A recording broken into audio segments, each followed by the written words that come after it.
नमस्कार दोस्तों, आप सभी का फिर से स्वागत है हमारे ऑनलाइन प्लेटफॉर्म मदर्स लाइफ पे। आज भी अपन इस क्लास में कॉमनर के क्वेश्चन डिस्कस करने वाले हैं। पीछे वाली क्लास में भी अपन ने कॉमनर के क्वेश्चन डिस्कस किए थे, तो अब क्लास स्टार्ट करते हैं। देखो आपके सामने क्वेश्चन लिखा है, my friend has been working like a chauffeur for a rich person in Mumbai since he graduate. ठीक है, अच्छा क्वेश्चन है। अब उसके लिए अपन इसको समझते हैं। देखो यहाँ पे जो लिखा है ना, सिंस ही ग्रेजुएट, ठीक है, तो एक ये पॉइंट ऑफ टाइम हो गया। यहाँ पे लिखा है पॉइंट ऑफ टाइम। सिंस यहाँ पे कंजंक्शन है, ठीक है भाई। और सिंस का मतलब क्या होता है? सिंस का मतलब होता है टिल नाउ। ठीक है, सिंस का मतलब क्या होता है? Till now. अब सिंस के साथ में, फॉर के साथ में अपन लगाते हैं परफेक्ट कंटिन्यूस टेंस। ठीक है, तो यहाँ पे देखो प्रेजेंट परफेक्ट कंटिन्यूस टेंस लिखा है, तो ये अपनी जगह सही है। अब इसमें एरर क्या है वो अपन समझते हैं। उसके लिए देखो मैं दो एग्जांपल लिखता हूँ। मैंने यहाँ पे लिखा A, as a teacher, as a teacher Kamal guided student. ठीक है भाई, एक और लिख देता हूँ यहाँ पे B, like a teacher Kamal guided student. ठीक है, अब इन दो को अपन समझते हैं, फिर अपने आप वो क्वेश्चन अपने को समझ में आ जाएगा। अब यहाँ पे समझने की बात ये है कि यहाँ पे लाइक लिखा है ना भाई, ये यहाँ पे प्री पोजिशन है, वर्ब नहीं है। ये यहाँ पे क्या है? Pre position. और यहाँ पे एज भी क्या है? Pre position. ठीक है, दोनों प्री पोजिशन है। ठीक है, यहाँ पे ए में एज क्या है? Pre position. बी में लाइक क्या है? Pre position. प्री पोजिशन के बाद में अपन लिखते हैं ऑब्जेक्ट। तो ये यहाँ पे जो टीचर लिखा है ना, ये टीचर, ये इसका ऑब्जेक्ट है। और यहाँ पे लाइक का ऑब्जेक्ट कौन हो गया? ये टीचर। ठीक है, कमल सब्जेक्ट हो गया, ये वर्ब हो गई, स्टूडेंट इस वर्ब का क्या हो जाएगा? ऑब्जेक्ट। वैसा ही ऊपर है। ठीक है, अब ये जो फ्रेज लिखी गई है, ये ये जो फ्रेज लिखी गई है प्रीपोजिशन के साथ में, ये किसके लिए लिखी गई है? कमल के लिए। और ये भी, ये फ्रेज भी किसके लिए लिखी गई है? ये भी लिखी गई है कमल के लिए। ठीक है, अब इन इस क्वेश्चन को समझने के लिए अपने को समझना पड़ेगा कि एज और लाइक में क्या डिफरेंस है। ठीक है, तो अगर बात करूं मैं लाइक और एज की, तो अगर अपन इसको यूज करें प्रीपोजिशन की तरह, अगर लाइक और एज दोनों को अपन यूज करें प्री पोजिशन की तरह, ठीक है, तो लाइक क्या बताता है? एग्जाम्पल। और एज बताता है पोस्ट। ठीक है, जॉब या प्रोफेशन। सिमिलरिटी तो दोनों बताते ही हैं। सिमिलरिटी के अलावा लाइक बताता है एग्जाम्पल, और एज क्या बताता है? पोस्ट, जॉब या प्रोफेशन। ठीक है, अब यहाँ पे समझो, यहाँ पे एज लिखा है ना, एज, इसका मतलब कमल खुद क्या है? टीचर है। इसका मतलब ये हुआ, एज एज ए टीचर बोलने का मतलब क्या है कि कमल खुद क्या है? टीचर है। लेकिन यहाँ पे लाइक लिख रहे हो, तो इसका मतलब कमल टीचर नहीं है, और वो टीचर की तरह क्या है? गाइड कर रहा है। तो यहाँ पे अपन यूज कर रहे हैं इसको एग्जाम्पल की तरह। ठीक है, और यहाँ पे यूज हो रहा है ये पोस्ट की तरह। तो ये इनमें डिफरेंस है। जब एज और लाइक प्रीपोजिशन की तरह यूज होते हैं, तो एक तो उसमें होती है सिमिलरिटी के लिए दोनों यूज होती है। उसके अलावा क्या डिफरेंस है? एज यूज होता है किसके लिए? तो एज यूज होता है किसके लिए? पोस्ट के लिए, जॉब के लिए, प्रोफेशन के लिए। ठीक है, और लाइक यूज होता है किसके लिए? एग्जाम्पल के लिए। ठीक है, तो इसका मतलब लाइक अगर प्रीपोजिशन का यूज करेंगे अपन, तो वो वहां पे क्या क्या आप बताएंगे अपन? एग्जाम्पल। ठीक है, और अगर एज का यूज कर रहे हैं प्रीपोजिशन की तरह, तो वो बताता है पोस्ट। बात समझ में आ गई? अब आते हैं अपने क्वेश्चन में। क्वेश्चन में यहाँ पे समझो, यहाँ पे दे रखा है लाइक प्रीपोजिशन। लाइक यहाँ पे क्या है भाई? प्रीपोजिशन। तो लाइक ए सॉफ्टवेयर लिख रखा है यहाँ पे। ठीक है, अब ये लाइक ए सॉफ्टवेयर लिख रखा है ना, तो इसका मतलब अपन बता रहे हैं यहाँ पे एग्जाम्पल, क्योंकि लाइक प्रीपोजिशन का क्या यूज है? ये बताता है एग्जाम्पल। अब एग्जाम्पल तो हो नहीं सकता है, क्योंकि वो देखो ग्रेजुएट वो तब से वो काम कर रहा है ये काम, ठीक है, शॉपर का। तो अब ये लाइक यहाँ पे एग्जाम्पल की जगह अपन को लिखना पड़ेगा यहाँ पे पोस्ट, तो पोस्ट के लिए अपन को यूज करना पड़ेगा एज। तो यहाँ अपन इसका करेक्शन हो जाएगा, my friend Mohan has been working as a shopper for a rich person in Mumbai since he graduate. अब देखो एक क्वेश्चन और लिख देता हूँ मैं। मैंने यहाँ पे लिखा, this book is concern with important important social issues as child abuse and women and women's right। ठीक है, अब यहाँ पे समझो, यहाँ पे भी अपन ने जो एज है ना, ये क्या है यहाँ पे प्रीपोजिशन।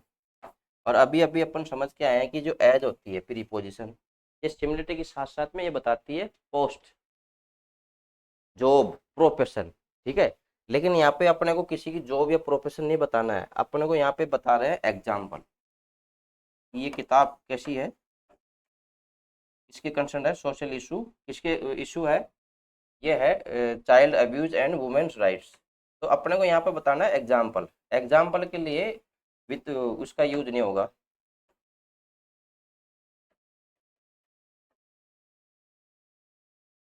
एज का यूज नहीं होगा, फिर यहाँ पे अपन यूज करेंगे लाइक, या आप यूज करते हो सच एज, सच एज का भी आप यूज कर सकते हो। ठीक है, तो लाइक और एज में क्या डिफरेंस हुआ कि अगर मान लो लाइक और as as a preposition use हो, तो एक तो उन दोनों में सिमिलरिटी होती है, दोनों क्या बताती है, सिमिलरिटी। ठीक है, उसके अलावा लाइक प्रीपोजिशन बताता है एग्जाम्पल, ठीक है, और एज बताता है पोस्ट, प्रोफेशन, जॉब।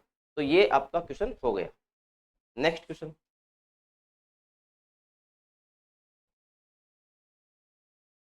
अब देखो नेक्स्ट क्वेश्चन भी अच्छा है। Radhika is married with a scientist and lives in America. ठीक है, ये भी अच्छा क्वेश्चन है, इसको अपन समझ लेते हैं। इसको समझने के लिए मैं आपके लिए लिखता हूँ, जैसे मैंने यहाँ पे लिखा ए, मैंने यहाँ पे लिखा Kamal has married dash her, B Kamal is married dash her, she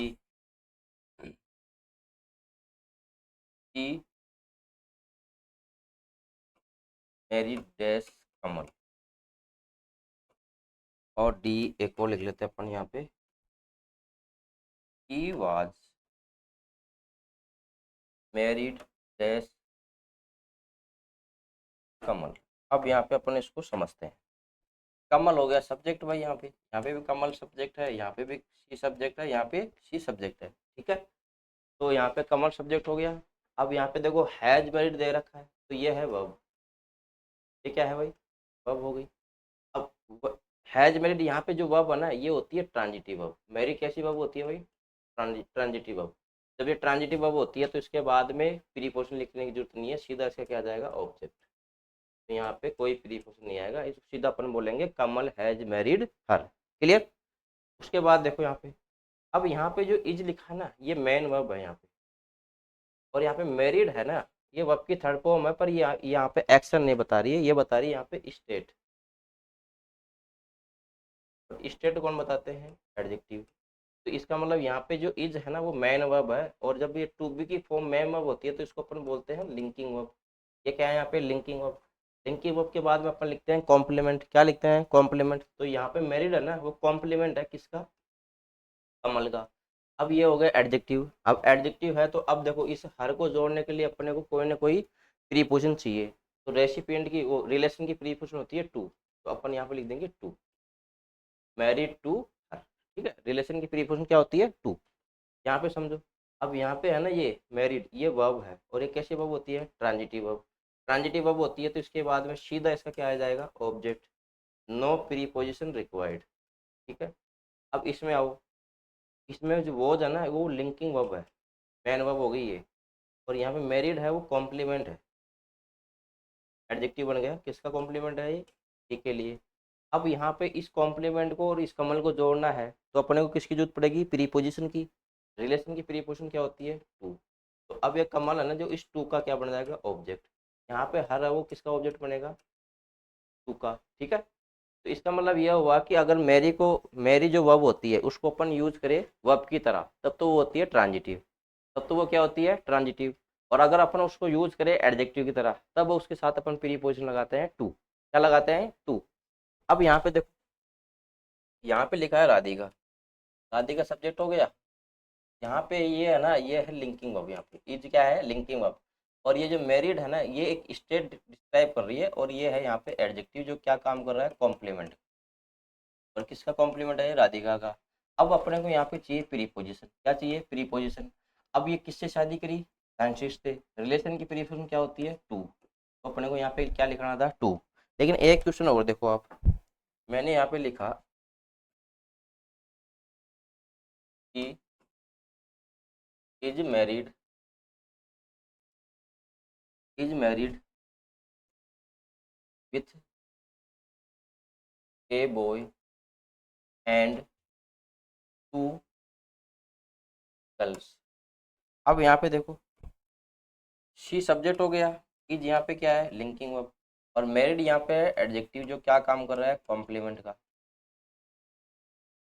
इसका कॉम्प्लीमेंट है शी का। अब अपने को यहाँ पे चाहिए प्रीपोजिशन, क्या चाहिए, प्रीपोजिशन।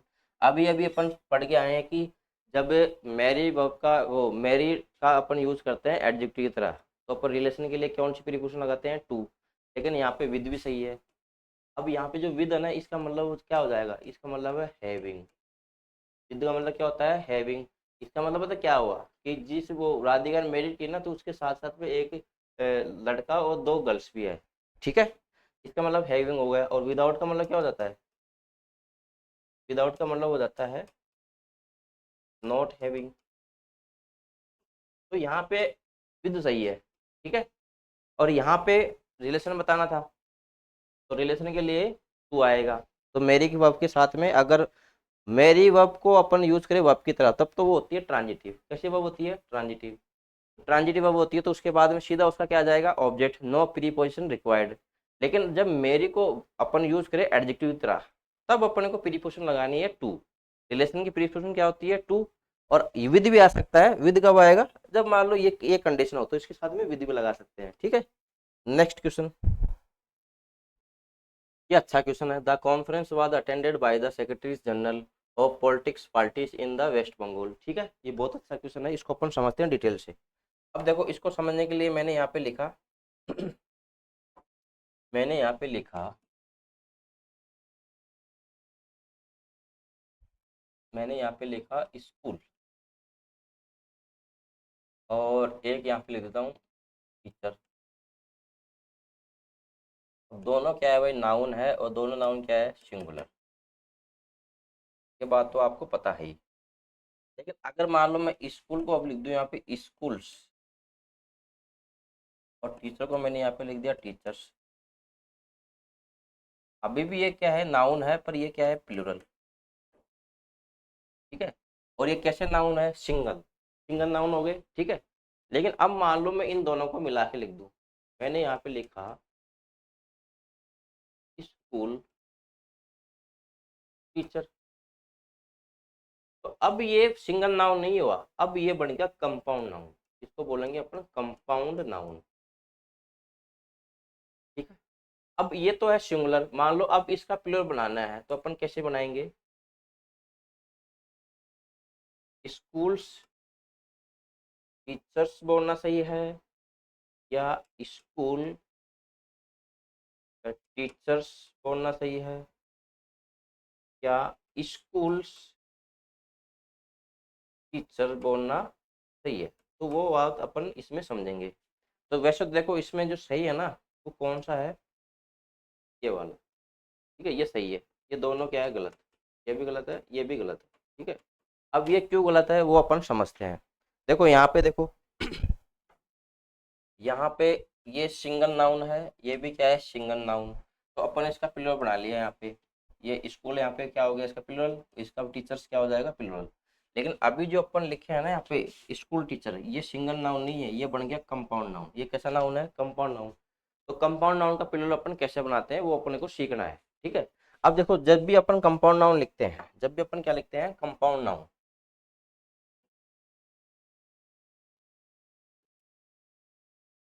तो अपन यूज करते हैं नाउन प्लस नाउन स्ट्रक्चर को, ठीक है। दो नाउन को मिला के अपन क्या बनाते हैं, कंपाउंड नाउन। अब उसमें उसमें होता क्या है कि जो जनरली बता रहा हूँ, ये नाउन तो होता है इस कंपाउंड नाउन का मेन नाउन,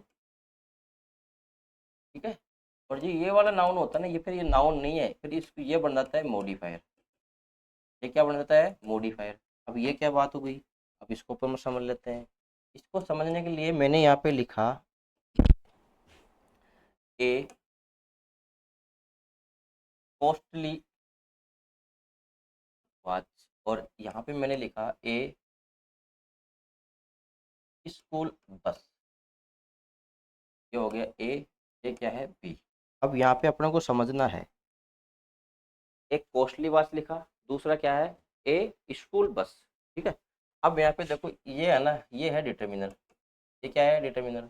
और इसका नाउन कौन है, वॉच।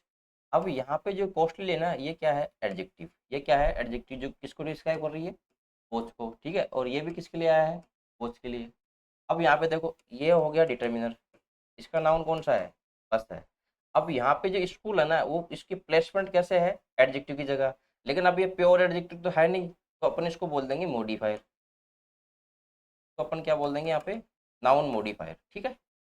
अब होता क्या है कि ये मॉडिफायर जो होता है ना, वो एडजेक्टिव के इक्वली होता है, ठीक है। अब आपने पढ़ा होगा जैसे एडजेक्टिव है, एडजेक्टिव में क्या एट्रीब्यूट होते हैं, इसमें होती है डिग्री। में क्या होती है भाई, डिग्री। और नाउन में क्या एट्रीब्यूट होते हैं, नाउन में होते हैं नंबर, सिंगुलर प्लूरल, है ना, जेंडर, एसेज। ये किसके एट्रीब्यूट है, नाउन के। एडजेक्टिव में क्या होता है, डिग्री होती है, ठीक है। नाउन में होता है नंबर, जेंडर, केस, ठीक है। ये एट्रीब्यूट किसके हैं, नाउन के हैं। अब अगर मान लो जब ये नाउन है ही नहीं, तो ये क्या बन गया यहाँ पे, मॉडिफायर। अब इस बात को अपन ऐसे समझे, अगर मान लो मैंने यहाँ पे लिखा बिग, तो बिग क्या है भाई, एक एडजेक्टिव। और यहाँ पे मैंने लिख दिया बैग, बैग क्या है, नाउन है। तो बिग को मैं कैसे लिख सकता हूँ, बिग को मैं लिख सकता हूँ बिगर, ये भी सही है। बिगेस्ट, बिगेस्ट भी लिख सकता हूँ, ठीक है। और पर इसको मैं बिग्स नहीं लिख सकता, क्यों नहीं लिख सकता, क्योंकि ये जो सिंगुलर प्लूरल का जो एट्रीब्यूट होता है ना, वो होता है नाउन में। वो किस में होता है, नाउन में। अब ये नाउन है ही नहीं, ये तो क्या है, एडजेक्टिव है। तो एडजेक्टिव में अपन क्या बना सकते हैं, डिग्री, कंपेटिव, पॉजिटिव, ठीक है। लेकिन अब बैग है, बैग को अपन में क्या लिख सकते हैं, बैग्स लिख सकते हैं, इसका प्लूरल बना सकते हैं, क्योंकि ये क्या है, नाउन, ये क्या है, नाउन है। लेकिन इसका अपन कंपेटिव डिग्री नहीं बना सकते, पॉजिटिव नहीं बना सकते, अपन इसको ऐसे नहीं लिख सकते, बैगर। ये गलत है, क्योंकि ये क्या होगी, कंपेरेटिव डिग्री होगी, डिग्री होती है एडजेक्टिव में, ठीक है। अब ये बात तो आपको समझ में आ गई। तो यहाँ पे जो स्कूल है ना, स्कूल, ये नाउन है ही नहीं, यहाँ पे क्या बन गया, मॉडिफायर। मॉडिफायर किसके इक्वल होता है, एडजेक्टिव के, तो इसका भी पिलर नहीं बनेगा। तो पिलर किसका बनेगा, नाउन का। तो अगर मान लो नाउन प्लस नाउन स्ट्रक्चर है, तो कभी सिंगुलर पिलर बनाना है ना, तो किसका बनेगा, मेन नाउन का। इसी का क्या बनेगा, सिंगुलर, और इसे क्या बनेगा, प्लूरल, ठीक है। जो मॉडिफायर होते हैं ना, वो हमेशा किस में रहेंगे भाई, सिंगुलर में। वो हमेशा किस में रहेंगे, सिंगुलर में। ये बात अपन ने समझ ली। लेकिन अब इसमें दिक्कत ये है कि कंपाउंड नाउन में मेन नाउन को पहचानना सबसे बड़ी प्रॉब्लम है। अब उसको कैसे जाने कि मेन नाउन कौन सा है। जनरली तो बाद वाला ही होता है, लेकिन कुछ केसेज में ऐसा नहीं है कि हमेशा बाद वाला ही मेन नाउन बनेगा कंपाउंड नाउन में। कभी कभी फर्स्ट जो लिखा होता है ना, वो भी मेन नाउन बन जाता है। तो वो पहचानना कैसे अपन सीखे, तो उसके लिए देखो यहाँ पे, जैसे मान लो मैंने यहाँ पे लिखा, मैंने यहाँ पे लिखा स्कूल बस, और यहाँ पे मैंने लिख दिया बस स्टॉप, तो यहाँ पे देखो, स्कूल बस से अपन लिख के किसको रेफर कर रहे हैं? बस को। तो बस है मेन नाउन। बस क्या है? Main noun. ठीक है। और यहाँ पे देखो, बस स्टॉप लिख के अपन किसको रेफर कर रहे हैं? स्टॉप को। तो यहाँ पे बन गया ये मेन नाउन। ठीक है। और इसमें देखो, यहाँ पे बस है मॉडिफायर। यहाँ पे बस क्या है? मॉडिफायर। और यहाँ पे बस बन गया मेन नाउन। ठीक है। तो कभी तो ये बनता है मेन नाउन, कभी बन जाता है मॉडिफायर। अब ये कैसा पता लगेगा कि ये मतलब मेन नाउन है कि मॉडिफायर है? तो एक तरीका तो ये है कि आप ये उसमें चेक कर लो कि रेफर किसको किया जा रहा है। जिसको रेफर किया जा रहा है ना, वो क्या बनेगा? Main noun. दूसरा तरीका और है, वो क्या है? जैसे मान लो मैंने यहाँ पे लिखा ए। जैसे मान लो मैंने यहाँ पे लिखा Mohan help a school teacher. यहाँ पे लिख दो B they damage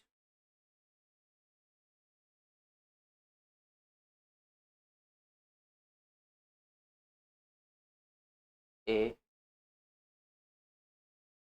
school bus. एक और लिख देते अपन यहाँ पे, they have been torn a world map. A world map. अब देखो यहाँ पे स्कूल लिखा, टीचर लिखा, यहाँ पे भी स्कूल है, बस है, यहाँ पे वर्ड है और मैप है। ठीक है। अब इनमें अपन को पहचानना है कि मेन नाउन कौन सा है, तो उसके लिए आप वर्ब से रिलेट करके देख लिया करो। जैसे वर्ब लिखी है ना, यहाँ पे हेल्पर है, यहाँ पे क्या है? डैमेज, और यहाँ पे है हैव बीन टोन। अब ये वर्ब जिस जिस नाउन के लिए यूज हुई ना, वही क्या बनेगा? Main noun. जैसे मान लो हेल्प किसकी किया? स्कूल की किया या टीचर की? तो आपको पता है स्कूल की हेल्प नहीं किया, वो टीचर की किया है, तो टीचर बन गया यहाँ पे मेन नाउन। टीचर क्या बन गया? Main noun. और ये है आपका मॉडिफायर। तो जिस नाउन के लिए वर्ब यूज हो, वो क्या बनेगा? Main noun. वो क्या बनेगा? Main noun. अब जैसे डैमेज किसको किया? स्कूल को किया या बस को? तो बस यहाँ पे बन गया मेन नाउन, और ये बन गया यहाँ पे मॉडिफायर।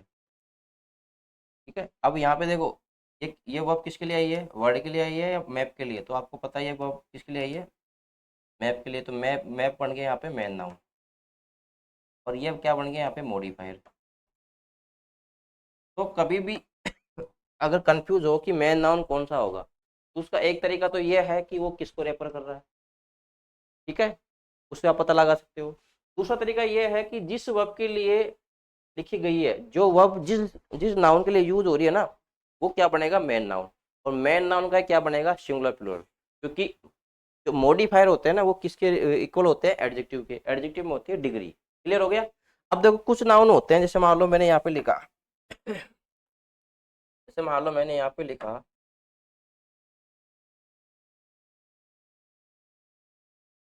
डायरेक्टर। मैंने यहाँ पे लिखा डायरेक्टर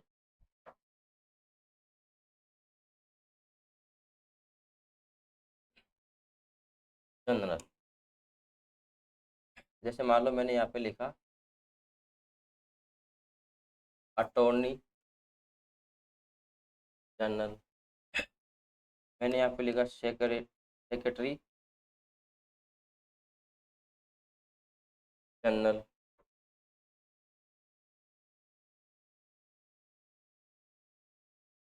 मैंने यहाँ पे लिखा मेजर जनरल। और मैंने यहाँ पे लिखा कोर्ट मार्शल। ठीक है। अब ये सब क्या है? कंपाउंड नाउन है। ये सब क्या है? कंपाउंड नाउन है। अब मान लो इसका प्लूरल अपने को बनाना है। ठीक है। तो देखो, वैसे तो मैंने तरीका आपको बता दिया कि वो आपके साथ रिलेट करके देख लो। दूसरा तरीका ये है कि आप रेफर किसको कर रहे हो, वो बन जाएगा आपका मेन नाउन। तो यहाँ पे जैसे डायरेक्टर जनरल होता है ना, उसमें डायरेक्टर होता है मेन नाउन, जनरल होती है उसकी रैंक। तो इसका प्लूरल बन जाएगा डायरेक्टर्स जनरल। जनरल यहाँ पे क्या है? मॉडिफायर है। अटोर्नी में अटोर्नी होता है मेन नाउन, जनरल होती है उसकी रैंक, तो इसका प्लूरल कैसे बनेगा? अटोर्नीज जनरल। सेक्रेटरी जनरल में सेक्रेटरी होती है मेन नाउन और जनरल होती है उसकी रैंक, तो इसका भी प्लूरल कैसे बनेगा? Secretaries general.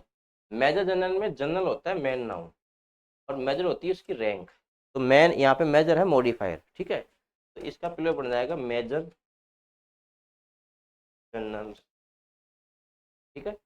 कोर्ट मार्शल में क्या होता है? कोर्ट होता है मेन नाउन और मार्शल एक एडजेक्टिव होती है। मार्शल क्या होती है भाई? एडजेक्टिव। जैसे आपने सीखा होगा कभी तो मार्शल आर्ट, मार्शल आर्ट आपने सीखा होगा, ठीक है। तो आर्ट्स यहाँ पे क्या है? नाउन, और मार्शल यहाँ पे क्या आ जाएगा? एडजेक्टिव। इसका मतलब होता है रिलेटेड टू वार। मार्शल का मतलब क्या होता है? रिलेटेड टू वार हो गया, तो ये इसमें मेन नाउन कौन बनेगा? कोर्ट, और ये हो जाता है एडजेक्टिव, तो इसका प्लूरल कैसे बनाओगे? इसका प्लूरल बनेगा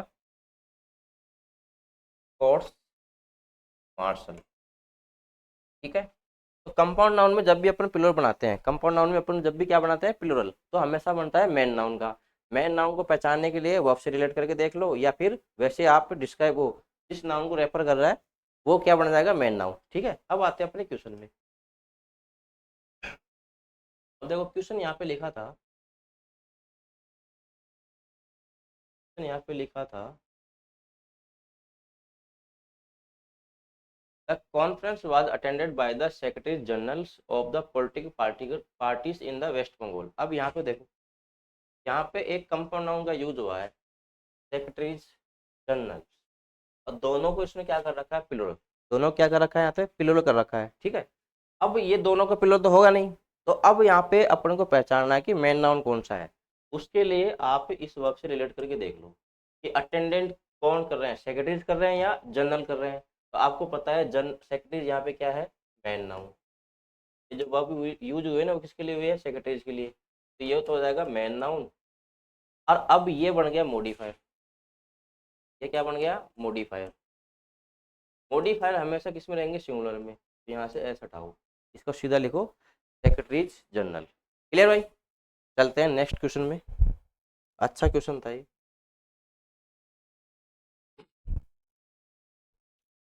knowledge of the English comes in very handy when you visit other countries. अब देखो यहाँ पे यूज हो रखा है अदर का। अदर ये क्या है? डिटर्मिनर है। पहले अपने इसको समझ लेते हैं। देखो एक तो होता है अदर, एक होता है अनादर, और एक होता है द अदर। अब देखो इसमें क्या डिफरेंस है वो अपन समझ लेते हैं। अदर यूज होता है plural countable, plural countable noun के साथ में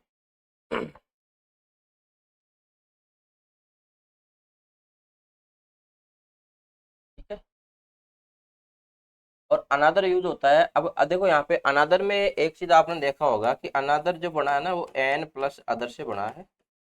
अब आपको पता है एन होता है आर्टिकल, और एन का मतलब क्या होता है? वन। एन का मतलब क्या होता है? वन। तो इसके बाद में आने वाला नाउन भी क्या होगा? वन। तो ये यूज होता है singular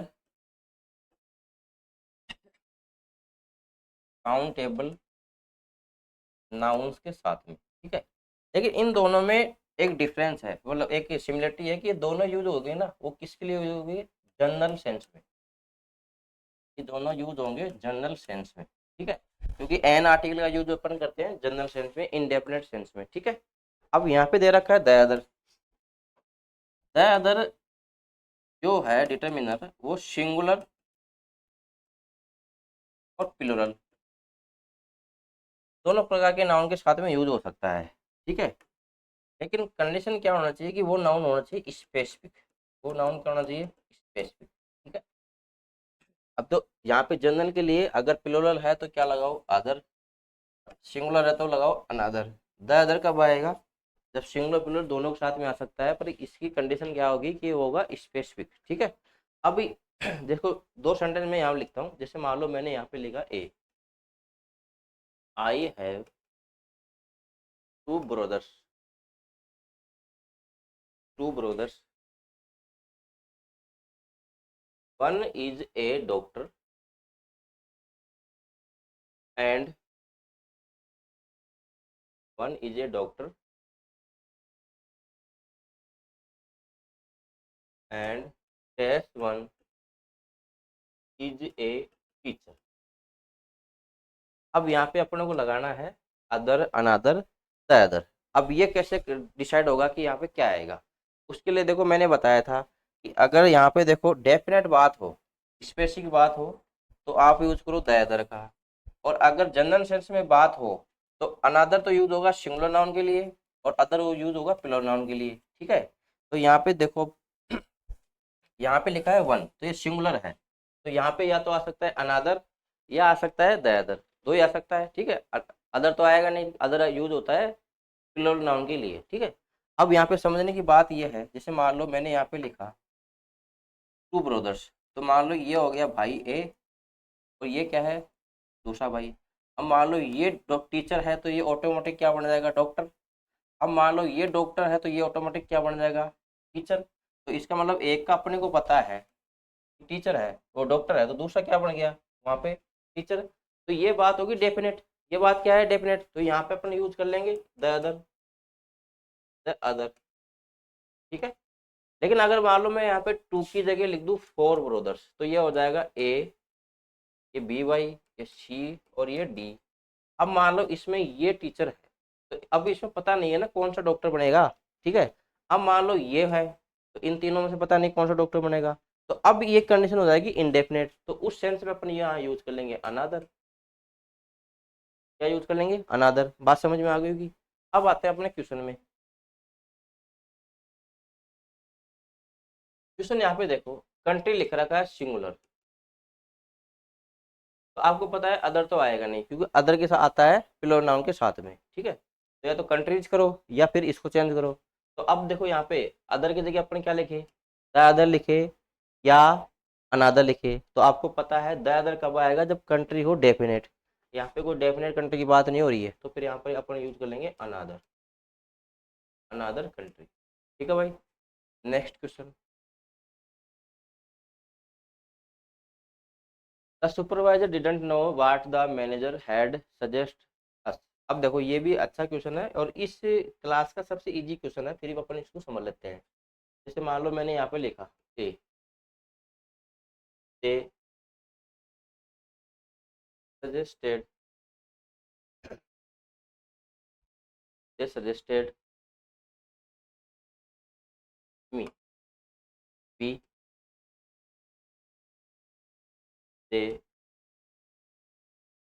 suggested that a online course. अब यहाँ पे समझने की बात ये है कि दे हो गया सब्जेक्ट, यहाँ पे भी दे क्या है, सब्जेक्ट। सजेस्टेड यहाँ पे वर्ब है, सजेस्टेड यहाँ पे भी क्या है, वर्ब है। अब यहाँ पे लिखा है मी, ठीक है, और यहाँ पे लिखा है ऑनलाइन कोर्स।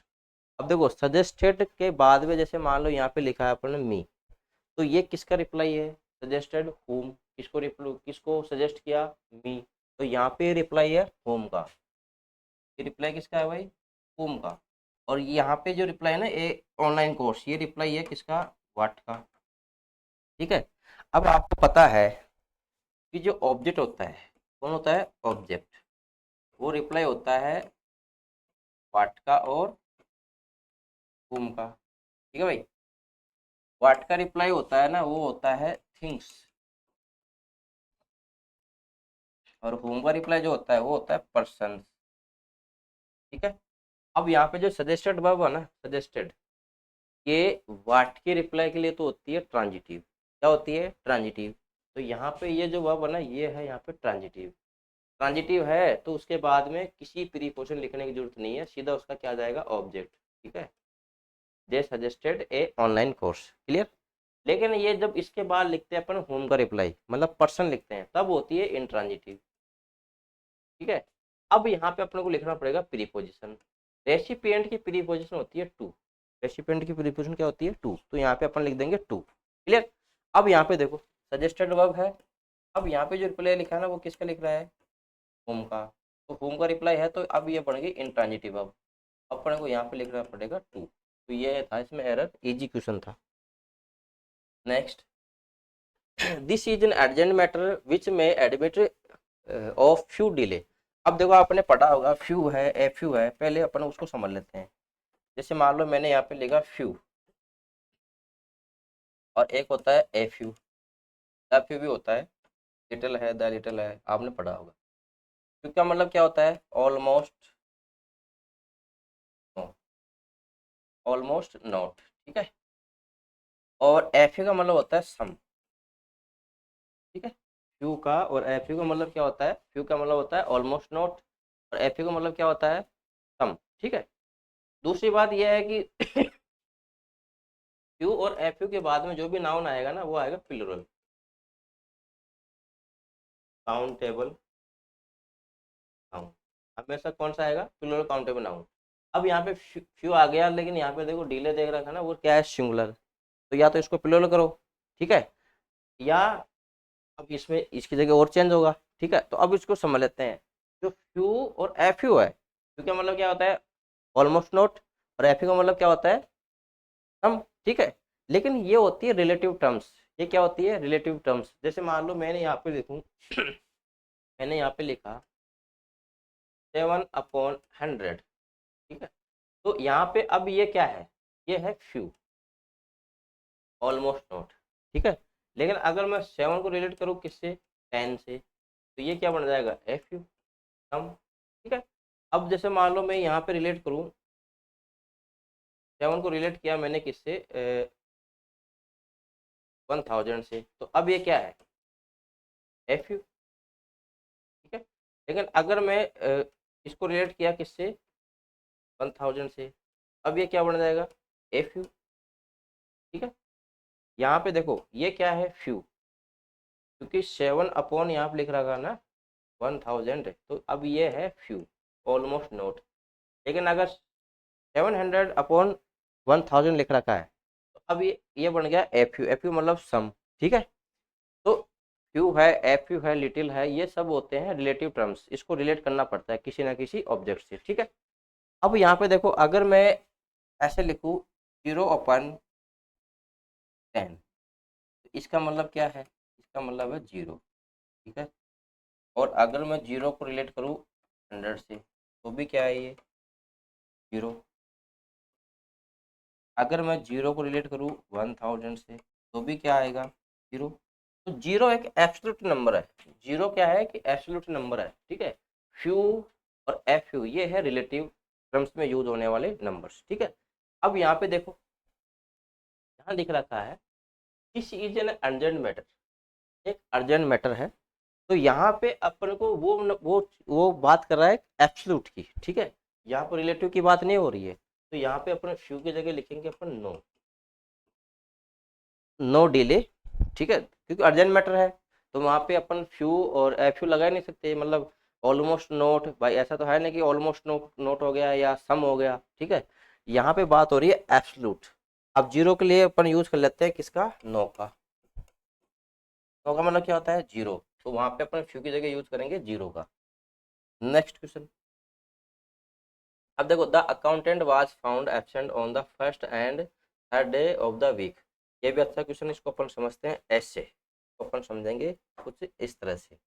अब जैसे मान लो मैंने यहाँ पे लिखा ए, मैंने यहाँ पे लिखा ए बॉय, और यहाँ पे लिख देता हूँ मैं ए बेड बॉय, दोनों अलग अलग है, ठीक है। यहाँ पे भी मैं लिख देता हूँ ए, यहाँ पे लिख देता हूँ बी, ये तो ए तो उधर हो ही गया, ये हो गया बी, ग्रुप बी। यहाँ पे मैंने लिखा द गुड बॉय, और यहाँ पे लिख देता हूँ अब मैं यहाँ पे द बैड बॉय।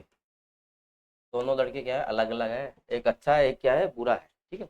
अब मान लो इन दोनों को अपन को एक साथ लिखना है, तो अपन कैसे लिखेंगे, अपन लिख देंगे इसको ऐसे, ए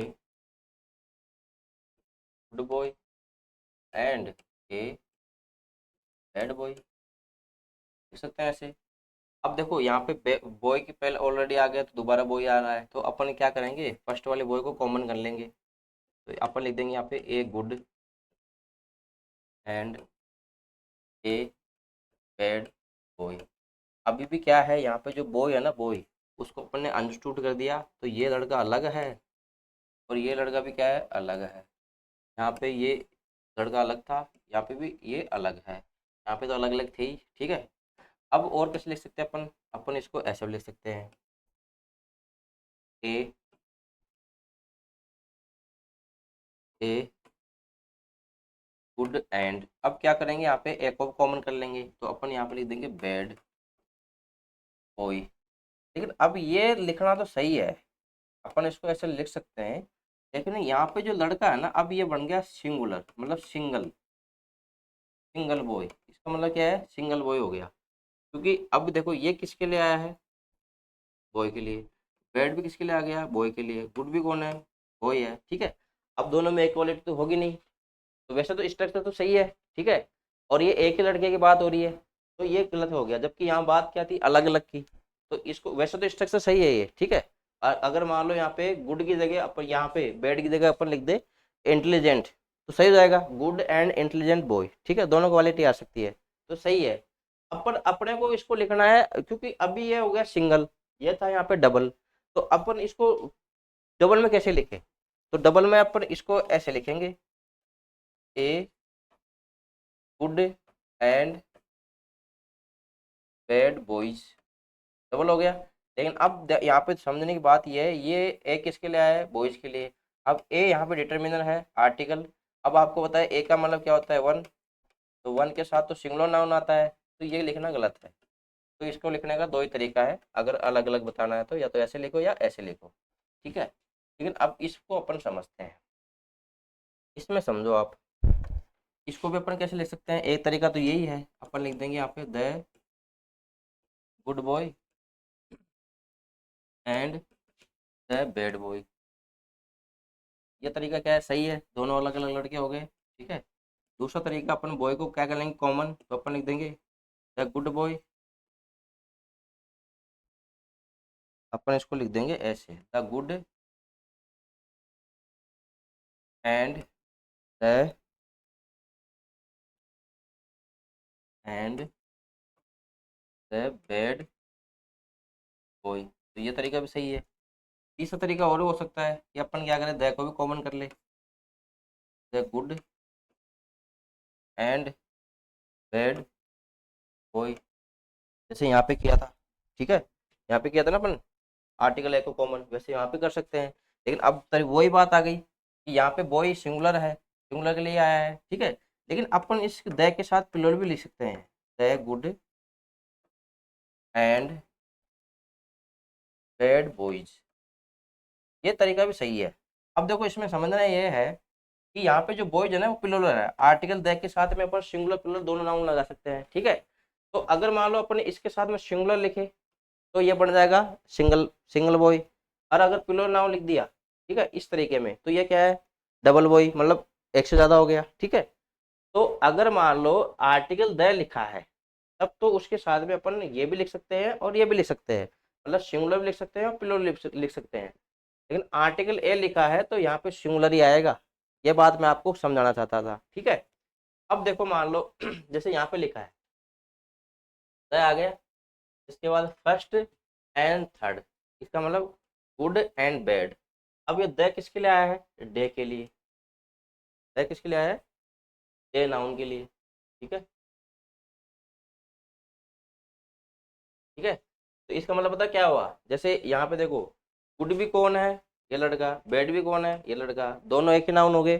तो इसका मतलब फर्स्ट भी कौन है, ये, और थर्ड भी कौन है, ये डे। अब ऐसा तो पॉसिबल होगा नहीं, ऐसा तो पॉसिबल होगा नहीं, जैसे यहाँ पे एक एक ही लड़के में गुड और बैड तो आएगा नहीं। तो अब अपने को करना पड़ेगा इसको प्लूरल, क्या करना पड़ेगा, प्लूरल। तो अपन यहाँ पे डे की जगह लिख देंगे डेज, ठीक है। ये था इसका correction. Next question, it is not possible to discuss anything with him because of his anger. ये इजी क्वेश्चन है, देखो, बिकॉज ऑफ होती है प्रीपोजिशन, ठीक है, और बिकॉज ऑफ प्रीपोजिशन है, तो इसके बाद देखो ये लिखा है डिटर्मिनर, यहाँ पे आना चाहिए नाउन। एंग्री जो होता है ना, एंग्री, वो होता है भाई एडजेक्टिव, ठीक है। इसका नाउन फॉर्म होता है एंगर, ये होता है नाउन, ठीक है। अब ऑब्जेक्ट कौन होता है, या तो कोई सब्जेक्ट, सब्जेक्ट ऑब्जेक्ट कौन बनेगा, नाउन प्रोनाउन, ठीक है। तो यहाँ पे एंग्री गलत हो गया, इसकी जगह अपन को लिखना पड़ेगा एंगर। तो इसका मतलब वर्ड के प्लेसमेंट में भी एरर पूछता है, तो आपको देखना चाहिए, ठीक है। Next question, with clothes in demand both at the home where the population was increased at and abroad where the British colonies were a captive market, improving spinning method were essential to meet the demands, ठीक है। अब देखो इस question को अपन समझते हैं, उसके लिए पहले मैं आपको ये समझा देता हूँ कुछ बात। मैंने यहाँ पे लिखा, जैसे एक तो होती है वर्ब की फोर्थ फॉर्म और एक वर्ब की थर्ड फॉर्म। पहले अपन इसको समझ लेते हैं। वर्ब की फोर्थ फॉर्म को अपन जब वर्ब की तरह यूज करते हैं, किसकी तरह भाई, वर्ब की तरह, तो इसके साथ में अपन को लिखना पड़ता है हेल्पिंग वर्ब, ठीक है। तो इसको माना जाता है ग्रामेटिकली वर्ब। तो इसको क्या माना जाएगा, ग्रामेटिकली वर्ब। जैसे Ram is playing match, the match हो गया, ठीक है। तो इज प्लेइंग दोनों मिलकर क्या है, वर्ब है।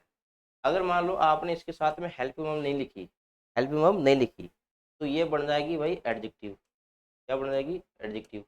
जैसे आपने पढ़ा होगा वॉशिंग मशीन, ठीक है। तो वॉशिंग वर्ब की फोर्थ फॉर्म है, नाउन के पहले आया है बिना हेल्पिंग वर्ब के, तो वहाँ पे वो क्या हो गया, एडजेक्टिव। और क्या बन सकती है, और ये बन जाएगी भाई नाउन। जैसे ऐतिहासिक सेंटेंस अपना, walking is good for health, ठीक है। इज का सब्जेक्ट कौन है वहाँ पे, वॉकिंग। तो सब्जेक्ट और ऑब्जेक्ट का काम कौन करता है, नाउन प्रोनाउन। तो वॉकिंग वहाँ पे हो गया नाउन, ठीक है। और क्या यूज हो सकती है बिना हेल्पिंग वर्ब के, ये होती है पार्टिसिपल। क्या होती है, पार्टिसिपल। वैसे ही वर्ब की थर्ड फॉर्म को अगर अपन वर्ब बनाना चाहिए, क्या बनाना चाहिए, वर्ब, तो इसके साथ में भी अपन को लिखनी पड़ेगी वर्ब की वो हेल्पिंग वर्ब, तभी इसको माना जाएगा ग्रामेटिकली वर्ब, ठीक है। जैसे राम हैज गॉन दोनों मिलके क्या बन गई, वर्ब। अगर इसके साथ में भी अपन ने हेल्पिंग वर्ब नहीं लिखा, तो ये भी क्या बन जाएगी भाई, एडजेक्टिव। जैसे स्पोकन इंग्लिश, स्पीक की थर्ड फॉर्म क्या होती है, स्पोकन, और इंग्लिश हो गया नाउन, तो नाउन के पहले अपन लिख दिया स्पोकन, तो नाउन के पहले अपन क्या लिखते हैं, एडजेक्टिव, तो वो हो जाएगा वहाँ पे एडजेक्टिव। एक इसका यूज होता है पार्टिसिपल, तो पास्ट पार्टिसिपल बोलते हैं, इसको प्रेजेंट बोलते हैं, ठीक है। ये बात अपने को समझना था कि वर्ब की थर्ड फॉर्म और फोर्थ फॉर्म का यूज वर्ब के अलावा एडजेक्टिव नाउन की तरह भी होता है, वर्ब की फोर्थ फॉर्म का, और पार्टिसिपल की तरह भी होता है। अब देखो यहाँ पे विद विद है यहाँ पे प्रीपोजिशन, क्लॉथ इसका ऑब्जेक्ट हो गया, इन है प्रीपोजिशन, डिमांड यहाँ नाउन है जो इसका क्या है, ऑब्जेक्ट। अब डिमांड कहाँ है, बोथ एट होम, होम मतलब यहाँ की बात हो रही है। होम में क्या है, ये एक मॉडिफाइड फ्रेज हो गई, होम के लिए डिस्क्राइब कर रहे हैं। लेकिन इस फ्रेज में देखो पॉपुलेशन सब्जेक्ट है, वो इंक्रीज इसकी क्या है, verb, and abroad, home and abroad की बात हो रही है। अब ये जो फ्रेज, ये जो क्लोज लिखी गई है ना, यहाँ से लेके यहाँ तक, ये इस एडवर्ब अब्रोड के लिए लिखी गई है, ठीक है। तो वेयर या कंजंक्शन है, द यहाँ पे क्या है, द ब्रिटिश कॉलोनी सब्जेक्ट हो गया, ये इसकी वर्ब हो गई, ठीक है। अब देखो यहाँ पे इम्प्रूविंग लिखा है, बिना हेल्पिंग वर्ब के लिखा है, ठीक है। स्पाइनिंग भी बिना हेल्पिंग वर्ब के लिखा है। अब ये यहाँ पे जो वर्ब है ना, इसका अपने को क्या चाहिए, सब्जेक्ट, इसका अपने को क्या चाहिए, सब्जेक्ट। अब इसका सब्जेक्ट है ना, जो कोई नाउन प्रोनाउन बनेगा। अब ऊपर वाले सारे नाउन प्रोनाउन तो बन गए सब्जेक्ट ऑब्जेक्ट। अब इसका सब्जेक्ट है ना, जो कौन बनेगा, या तो बनेगा इम्प्रूविंग, क्योंकि वर्ब की फोर्थ फॉर्म नाउन भी होती है, ठीक है। तो इम्प्रूविंग यहाँ पे हो गया नाउन हो सकता है, क्या बनेगा, स्पाइनिंग, ठीक है, क्या बनेगा, मेथड। अब इसको अपन को समझते हैं इस तरह से, ये तो पता हो ही गया कि वर्ब की फोर्थ फॉर्म नाउन ही बन सकती है। अब जैसे मान लो मैंने यहाँ पे लिखा आपका ऐतिहासिक sentence, walking is good for health, ठीक है। तो इस इज का सब्जेक्ट कौन है, वॉकिंग, तो वॉकिंग हो गया यहाँ पे नाउन। इसको ग्रामर किताबों में एंट्री मिली है जेरेंड के नाम से, ठीक है। तो क्या बोलते हैं, जेरेंड, ठीक है। और वैसे इसको बोलते हैं वर्बियन नाउन, इसको क्या बोलते हैं, वर्बियन नाउन। जैसे मान लो मैंने यहाँ पे लिखा playing, playing is good exercise. अब देखो यहाँ पे इस इज का सब्जेक्ट कौन है, प्लेइंग, तो ये भी क्या है भाई, नाउन है, जेरेंड हो गया, मतलब वर्बियन नाउन हो गया। लेकिन इसके साथ में एक रूल है, अगर मैं मान लो इसको ऐसे लिख दूं, playing games dash good exercise. ये बात आपको समझना है। अब यहाँ पे मान लो इज और आर में से आपको लगाना है वर्ब, तो यहाँ पे समझो ये होगी वर्ब। अब इसका अपने को क्या चाहिए, सब्जेक्ट। अब मान लो ये भी नाउन होता है, ये भी क्या है, नाउन। अब दोनों नाउन हो गए। प्लेइंग भी नाउन होगा वर्बियल, तो जेरेंट बोलते हैं। गेम्स हो गए आपका जो कन्वेंशन नाउन 5 प्रकार वाले, ठीक है। तो अगर मान लो आपने इसको सब्जेक्ट माना तो आर लगाना पड़ेगा, प्लेइंग को सब्जेक्ट माना तो सिंगुलर होता है तो इसके लिए इज लगाना पड़ेगा। तो आप इस बात को याद रखना कि वर्बियल नाउन खुद सब्जेक्ट ऑब्जेक्ट तो बने सकते हैं, लेकिन वो अपने साथ में खुद के लिए क्या लेके आ सकते हैं, ऑब्जेक्ट। क्या लेके आ सकते हैं, ऑब्जेक्ट। तो यहाँ पे जो इस वर्ब का सब्जेक्ट है ना वो प्लेइंग ही है, और जो गेम्स है ना, गेम्स वो इस प्लेइंग का ऑब्जेक्ट है। क्योंकि वर्बियल नाउन अपने बाद में खुद के लिए क्या लेके आ सकते हैं, ऑब्जेक्ट। तो यहाँ पे अपन लिख देंगे इज। इसको देखो मान लो ऐसे लिख दूं मैं, walking 5 kilometres dash good for health. अब यहाँ पे इज और आर लगाना है। अब देखो यहाँ पे जो वर्ब आएगी ना, इज आर, उसका सब्जेक्ट कौन होगा। अगर वॉकिंग होगा तो इज आएगी, 5 किलोमीटर अगर मान लिया तो क्या आ जाएगा, आर। लेकिन अभी यहाँ पे अपन ने जाना है कि वर्बियल नाउन के बाद में खुद का क्या आ सकता है, ऑब्जेक्ट। और जो ऑब्जेक्ट होता है, ऑब्जेक्ट जो होता है वो कभी सब्जेक्ट नहीं बनता। Object can't be subject. तो ऑब्जेक्ट हो गया वो कभी सब्जेक्ट नहीं बनेगा, ठीक है। तो अब यहाँ पे है ना, इस वर्ब का सब्जेक्ट अभी भी ये वॉकिंग ही है, और ये 5 किलोमीटर है ना, ये इस वॉकिंग का ऑब्जेक्ट है। तो यहाँ पे भी क्या आ जाएगा, इज। ये बात मैं आपको समझाना चाहता था कि वर्बियल नाउन के साथ में खुद का क्या आ सकता है, ऑब्जेक्ट। क्या आ सकता है, ऑब्जेक्ट, ठीक है।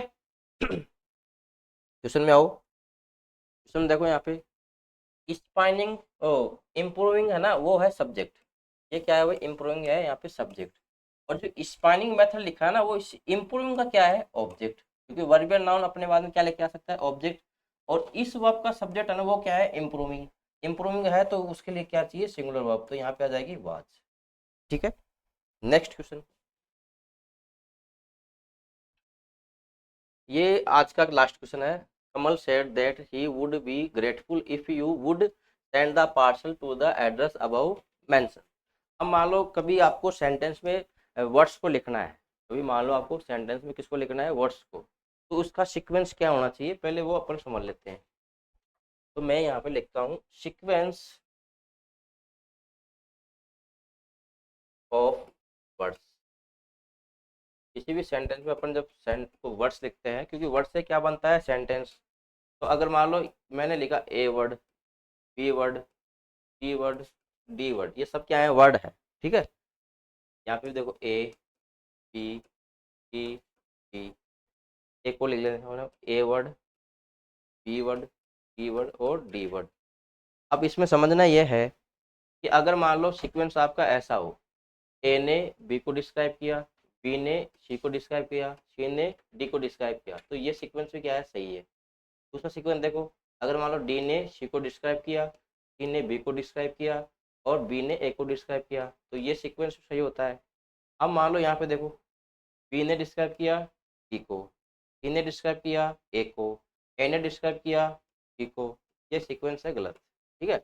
या तो आप ऐसे लिखो या आप ऐसे लिखो। बात समझ में आ गई। तो अब यहाँ पे समझो ये है डिटर्मिनर, एड्रेस है नाउन, अब वो यहाँ पे है एडवर्ब, और मेंशन्ड है यहाँ पे एडजेक्टिव, ठीक है। अब आपको पता है एडजेक्टिव, एडजेक्टिव किसको डिस्क्राइब करती है, नाउन को। एडवर्ब किसको डिस्क्राइब करेगा, एडजेक्टिव को। तो ये सीक्वेंस गलत हो गया इसकी तरह। तो इसको सही करो। तो इसको सही करने का तरीका एक तो ये है कि आप इसको लिखो द एड्रेस मेंशन अबव। अब इसमें देखो ये डिटर्मिनर हो गया, ये नाउन हो गया, ये क्या है, एडजेक्टिव, और ये क्या है, एडवर्ब। तो इसने इसको डिस्क्राइब कर दिया, इसने इसको डिस्क्राइब कर दिया, तो ये सीक्वेंस सही है। दूसरा तरीका आप इसको लिख सकते हो द अबाउ आप इसको लिख सकते हो ऐसे भी, अबाउट मेंशन्ड एड्रेस। अब इसमें देखो, ये नाउन हो गया, ये क्या है एडजेक्टिव, ये क्या है एडवर्ब। ये इसको डिस्क्राइब कर दिया, ये इसको डिस्क्राइब कर दिया, तो ये सीक्वेंस में सही है। तो आपकी क्लास, ये आज की क्लास का लास्ट क्वेश्चन था। इस क्लास को शेयर करो, समझने की कोशिश करो, और मिलते हैं नेक्स्ट क्लास में। बाय सभी को, टेक केयर, बाय। और क्लास को रिवाइज करो, साथ साथ में उसको शेयर भी करो। ठीक है भाई, सभी को बाय।